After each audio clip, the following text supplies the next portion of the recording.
I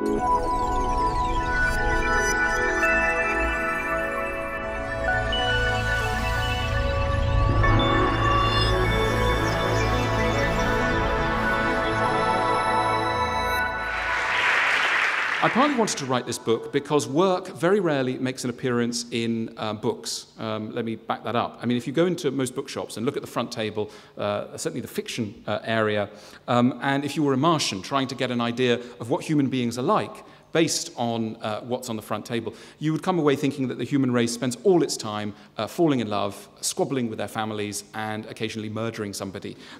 What never seems to make an appearance is the idea that we go to work. And there are all kinds of reasons for that. I think an ingrained suspicion on the part of the writerly caste of work, a hangover of industrialization, a feeling that work is always about trauma and exploitation. And because of this, as I say, a kind of absence of the working world in fiction. If you look at television, you'll learn an awful lot about doctors and lawyers and criminals. So if you're considering a career in any of those fields, there's a lot of early data. But if you're considering other jobs, they just don't appear. And so I wanted, in my book, to help to correct that. As I was starting, or rather before I started my book, I was reading a wonderful children's book to my 4-year-old son, a book by the American children's author Richard Scarry called What Do People Do All Day? And I don't know if you know it, but it's a wonderful book because it just goes through a whole range of jobs. And so, you find out about how paper is made and how electricity is generated, etc. And I remember thinking, I want to write an adult version of What Do People Do All Day? So that's what I set out to do, and took a deliberately eclectic range of occupations to try and capture some of the complexity, beauty, horror, boredom, excitement of the particularly modern world of work. So a lot of these jobs are jobs that in some way rely on a piece of high technology or a piece of industrial sort of managerial structures. So one of the first things I did was to head out into the world of logistics. Again, people in logistics never make it on TV, but they're an important part of the modern economy. Logistics is defined as the art of warehousing and transport and storage. It's the science of how to get stuff around. And it struck me that one of the things about the modern world is we never know where stuff comes from. In the pre-modern age, you could look around you and you would know, probably by name, the person who made your furniture, how your clothes got to you, who milks the cow, whose milk you were drinking, etc. So we were in touch with where stuff came from. And it's a feature of the modern world that we have no idea. You can look around and we just don't know. How was this microphone made? No idea. Who made it? Don't know. So lots and lots of questions. And I think it matters because it leads us to a loss of a sense of wonder. It leads us to a sense of alienation, what Marxists famously call alienation, and also a kind of guilt. We wonder how this thing came into being and how other people's lives were used to bring us the things that we are surrounded by. So I went out into the world of logistics. I made friends with some ship spotters. I went to Tilbury Docks, and if you go to Tilbury Docks any time, go down there now, it's totally deserted generally and ignored by the general public, apart from there's a sort of area where you will find a group of people in thick-soled shoes with anoraks and beards. The cliches are true, and they've got binoculars, and they are looking at all the traffic coming in. And even in a recession, there's a lot of traffic coming in all the time. And they will know what's moving. They will know what the tankers are, when the oil's coming in, when the aggregates are coming in, when the wheat is coming in, etc.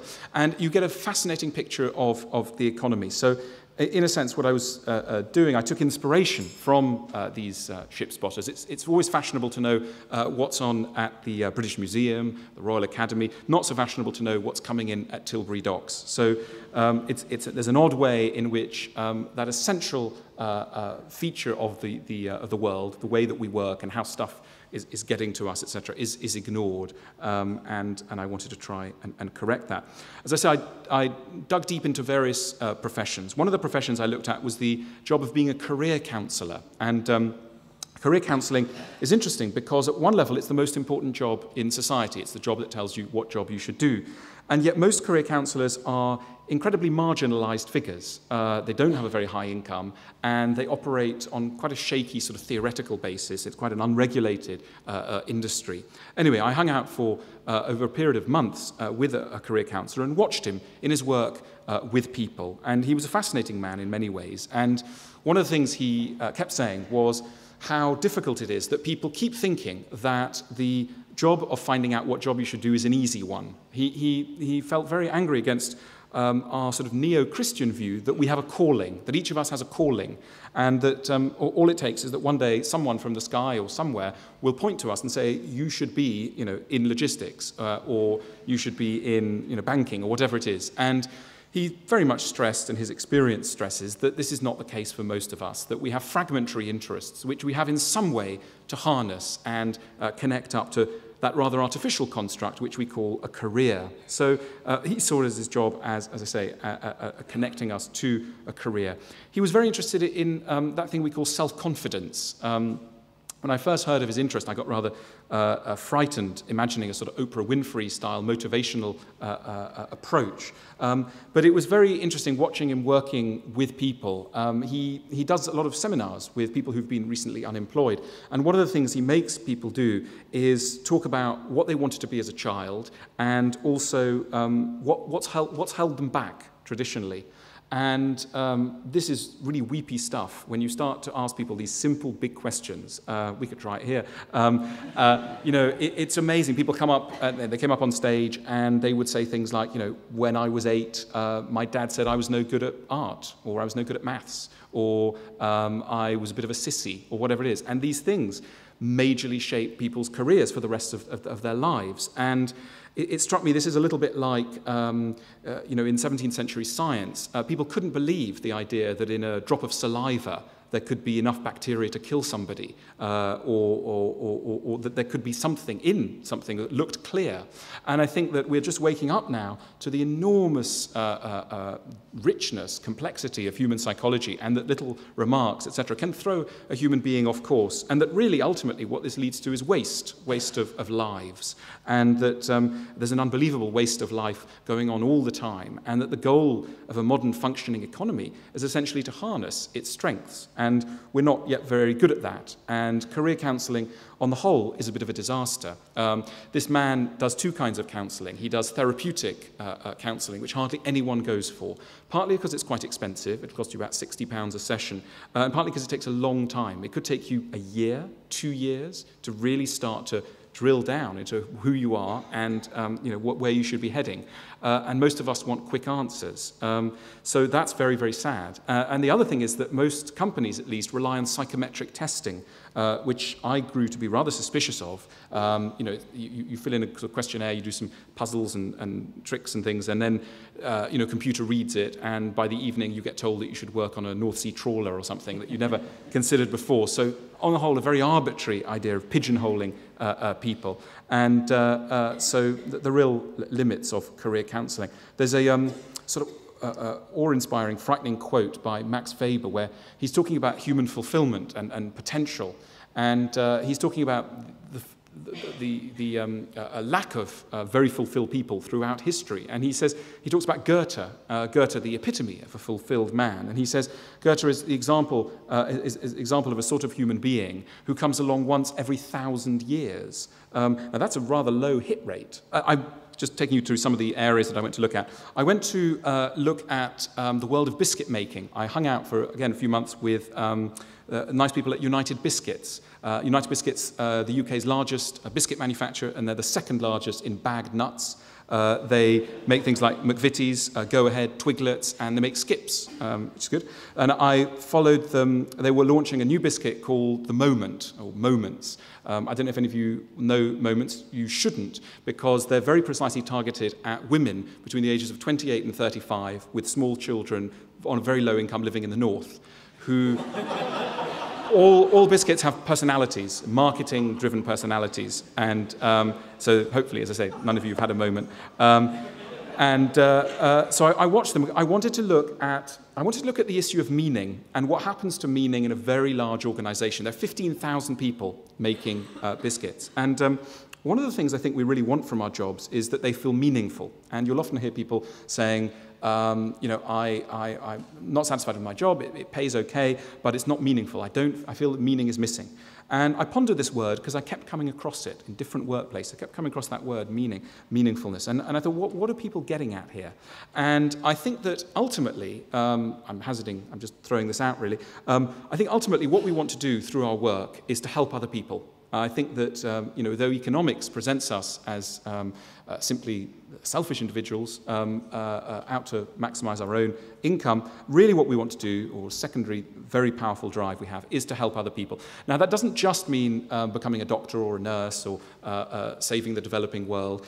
It could mean something like, removing the squeak in a door or reuniting somebody with their lost luggage. But a feeling, by the end of the working day, that you've somehow left people better off than they were at the beginning is an absolutely essential part, I think, of what makes work meaningful and a working life fulfilled. Now, part of the problem of industrialization, and I'm not the first person, obviously, to say this, is that it tends to make a sense of meaning very, very hard to get in touch with. I think that biscuit making is a meaningful activity. Anyone who's been hungry at 11 o'clock knows that eating a biscuit is a very useful thing, a good thing. It's good that they exist, etc.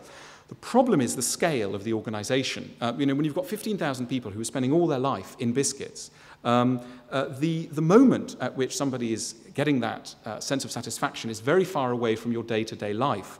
One of the interesting things I found at United Biscuits is that whenever I met people and they told me what they did, I never understood what it was. And I think this is a feature of the modern working world, that you just don't know what's on the people's business card. So, there were people like data systems analysts or packaging technologists, a lot of jobs that somehow, in children's books, people always have jobs like being a bricklayer or a farmer or doctor, jobs that, as it were, have the meaning, the end meaning is quite clear. And that's because I think children need to be able to understand what's going on, and it's very hard when you've got these long, long chains, as I say. So, incidentally, packaging technologists are the people who spend their lives designing how to safely transfer wafers without getting them crushed or damp. There's two great enemies of wafer transfer. So people spend their life doing that. Now, the problem of the modern world is that specialization makes a society richer. Economists repeatedly point out to us, famous theory by the Italian economist Vilfredo Pareto, who said that a society will be rich according to the extent to which its individual members can specialize. So the richer a society, if you look at the society, you'll probably find it has a lot of specialists in it. So there's no point, doctors coming home after a day and starting to make yogurt, or train drivers, making their children's clothes. Makes absolutely no sense from an economic point of view. The problem is, it might make sense from a meaning point of view, because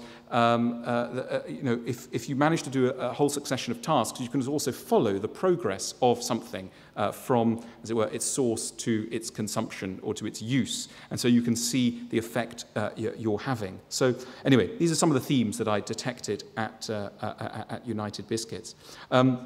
I also went to hang out with some accountants. Again, accountants don't get much airtime on television, and partly I was challenged because they are the quintessential boring profession. So I wanted to look at them, and I went to hang out with Britain's second largest, or the world's second largest accountancy firm that I can't name for legal reasons. And I spent time with them, and I was looking at all sorts of things about very large organizations. This organization in the UK has something like 20,000 people working together, and that sets up all sorts of challenges that I was interested in.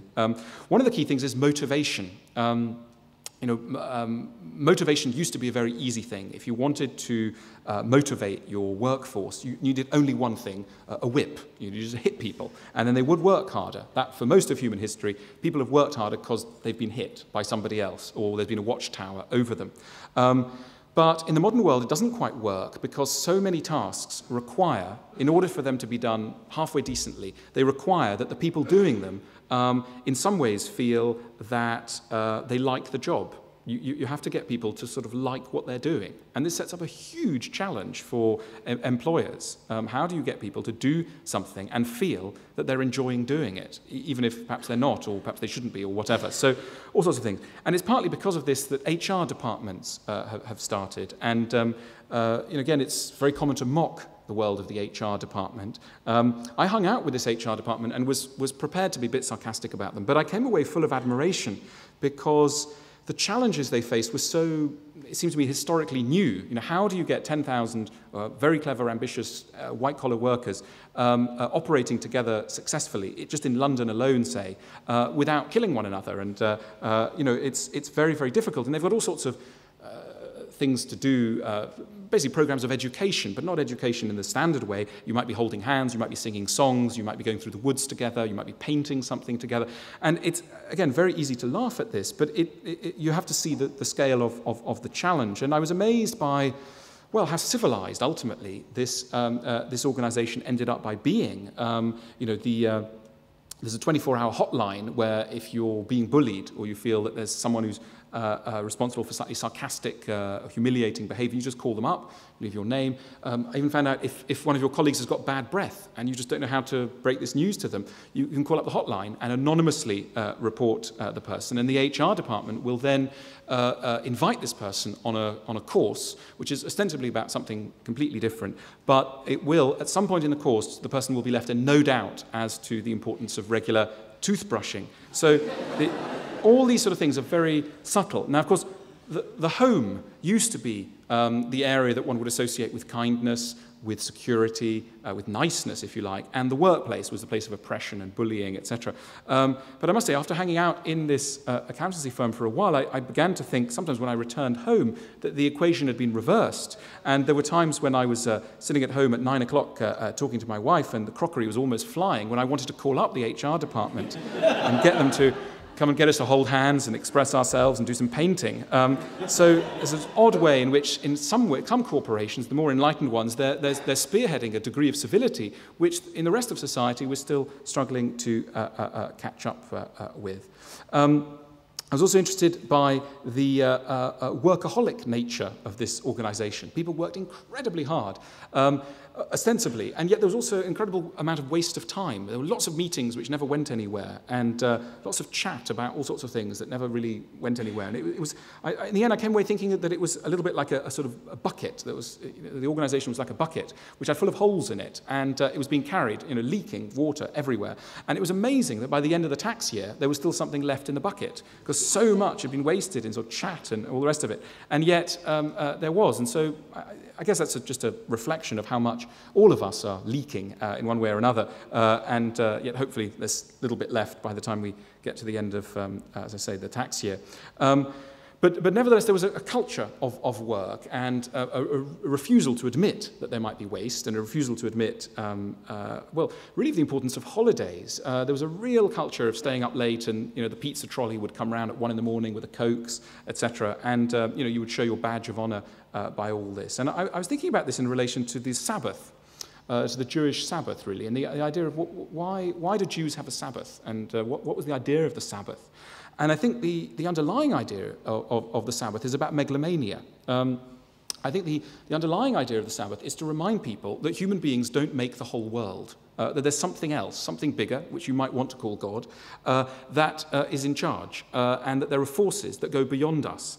And there's sometimes a refusal to admit that in a workaholic culture. It's almost as though if we keep working, if we stretch out to 2 a.m., we'll get it all done, we'll get the whole thing mastered, and then we can move on. Whereas, of course, it's an impossible dream. And so the idea of kind of downing tools is, I think, an important one that sometimes gets lost. So that was a thought I had. I also had a thought about how erotic offices were.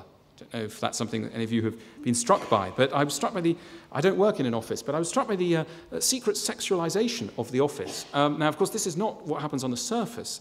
When I read the codes of conduct handed out by the accountancy firm, I was struck in one place, after all the how to hand in your taxi receipts, etc. There was an unbelievably punitive passage talking about what happens to you if you decide to start a relationship with anyone at work. And it was not pretty. I mean, this was more than the Victorians would ever come up with. And I was struck by this because we pride ourselves on being very libertarian and anything goes, etc.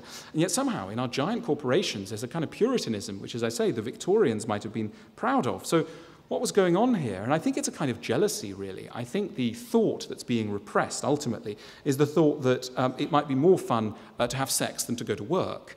And I think that all societies have to repress sexuality in the name of work and other ideals. In the Middle Ages, what needed to be repressed by the church was, again, the idea that sex might be more fun than God. So the idea that you need to keep your people focused on something, and the jealousy that ultimately lies behind a puritanical approach. And of course, there's a flip side to all this, that as soon as you ban something, it becomes more interesting. So there was a kind of suppressed eroticism based on the banning of it. There's a wonderful book by Robert Darnton about 18th century French literature, and which is a chapter on pornography, and pornography of the period, and he analysed that in the period, something like 98% of all erotic novels produced in France in the 18th century were set either in a monastery or a nunnery. Extraordinary kind of thing. And he connects that very intelligently with the whole idea, obviously, of repression and the sort of return of the repressed. And I think there's something of that about that. So friends I know only very vaguely and have nothing to do with. Sometimes tell me that, in fact, on the internet, if you look at pornography now, there's a whole genre of pornography set in offices. So something going on there. But as I say, I don't know these people well. I've almost coming to the end of my allotted slot, but I ended up by talking about death, and I went to an aeroplane graveyard. There's a wonderful, fascinating, strange place in the Mojave Desert where I ended the book by being there, and it's a place where airliners come to die, where they're filleted for spare parts when they're exhausted, and it's a huge airfield basically, which is full of rotting airliners, and they're particularly poignant because when we think of modernity, we tend to think of technology and especially of flight. The aeroplane is the symbol of the modern world, and it's fascinating to see these things just crumbling back into the dust. And it's a reminder that all of us face not just our own mortality, but nowadays, in sort of hyper-modern capitalism, the disappearance of our jobs, of even the category of activity that we're doing. There's almost no industry left nowadays that doesn't, at some level, have something hanging over its shoulder that may totally transform it within a few years. Whether that's the car industry, the banking industry, the newspaper industry. There's something around the corner which may make that whole field completely irrelevant, like being in typewriters or something. So, and I think that's something we have to sort of wrestle with. So the whole idea of kind of how we cope with death in a world where work is changing so fast. But in the end, not to depress you, but in the end I come away very pro the idea of work as a very, very redemptive activity, and as a chance that when work at its best, I define as a chance to get ourselves right in a piece of work, whether that's a service, an activity, an object, we can get ourselves right at work, in our work, in a way that we might find hard in the rest of our lives. I don't necessarily believe that it's wrong to escape into work. When people talk about escaping into work, I think that there's a rationale for that. That, as I say, work at our best is a chance for us to collect the best sides of ourselves into something that is slightly more solid than the rest of us, the more fragile parts of us. I'm going to end it there, but I think we've got some time, another half an hour for questions and a chat. So there's lots more to be said. So, but thank you for now.